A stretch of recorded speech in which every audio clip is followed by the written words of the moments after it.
Hello everybody, this is episode 2 about the collard plants that I pruned and replanted, and so I want to show y'all the progress that they are making. We're going into our 3rd month, I think, since I done that. So let's look over here.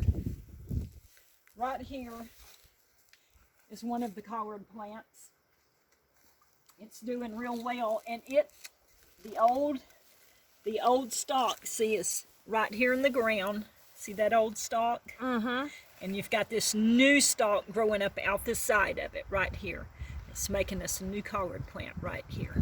Okay, and I think there was like multiples on there, right? And you snip some of them off. Yes. These stalks will grow. Several little shoots will shoot up, and I broke all of them off except one, so that all of the strength of the plant will go to this one new plant that's growing right here.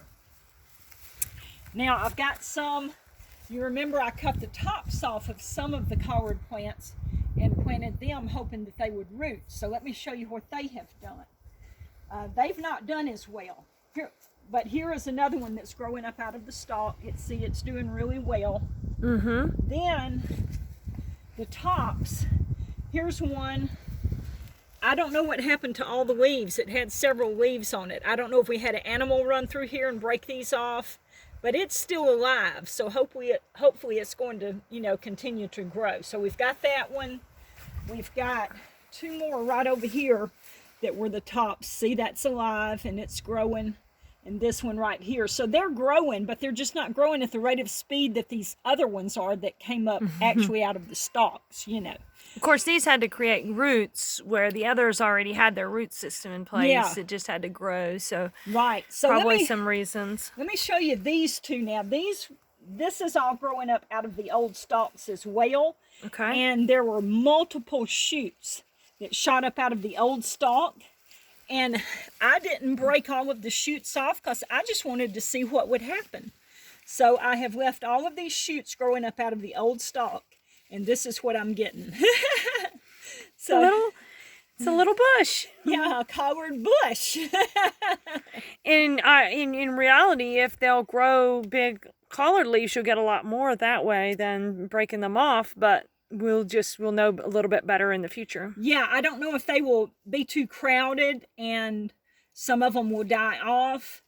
And the other thing is, because you have so many leaves here growing up out of this one stalk, the strength of the stalk has to spread to all of it. So it will probably, it's definitely growing slower than these other ones over here where I just left one little sprig sticking up out of the stalk. But anyway, I just thought that was interesting, and I was just going to leave it like that. And this is the other one, right? Yeah, this is the other one. It's doing the same thing. Got several little new sprouts coming up out of the original stalk. There's the original stalk right there. You can see that. Mm-hmm. Yeah, I can. And we could just break them off, all of them except one, and keep the strongest one. That's up to you. I'm thinking you see if it'll grow. That's a big batch of collard leaves. This is 1, 2, 3, 4, 5, 6, 7 new little sprouts coming up out of this one old stalk here. Of course, once they get long enough that you can make a batch of collards off of them, you could go ahead and snip enough off to make a collard batch, which would reduce them down, so you wouldn't have so many taking up the nutrients. Yeah, that's true. That's true. So anyway, this is the progress on the collards. Just wanted to let you see that. And here in a little bit, they should be big enough for us to pick them and eat them.